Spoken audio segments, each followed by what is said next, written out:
Corinne Stirlam, adhérente à la CPME. Depuis 2018, je conseille les entreprises dans la mise en place du CSE et toutes les formations y afférentes. Le CSE, le Comité social et économique, est une instance qui doit être mise en place dans les entreprises de 11 salariés depuis le 1er janvier 2020. Il formalise le dialogue social et notamment il représente les salariés tant au niveau de la réglementation que de la promotion de la santé, de la sécurité et des conditions de travail. Lors de la période mouvementée que nous vivons, le CSE est obligatoirement consulté pour la mise en place du chômage partiel.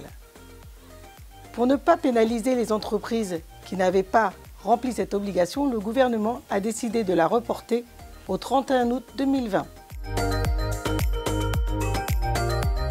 Avec la CPME, nous voulions vous alerter sur les conséquences de la non-mise en place de cette instance.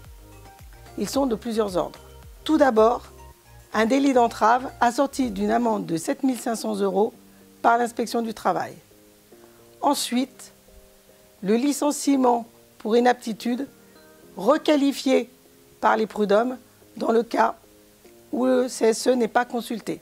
La mise à jour du document unique d'évaluation des risques que vous avez dû mettre à jour avec les risques Covid doit être validée par le CSE. Le règlement intérieur mis à jour ne peut pas être opposable aux salariés si le CSE n'a pas été consulté. Si vous n'avez pas mis en place le CSE, sachez que le processus électoral prend entre 2 à 3 mois de délai. Dans tous les cas, il est encore temps de se mettre en conformité avec la loi. Pour ce faire, n'hésitez pas de vous rapprocher de la CPME 44 qui pourra vous mettre en contact avec des experts qualifiés.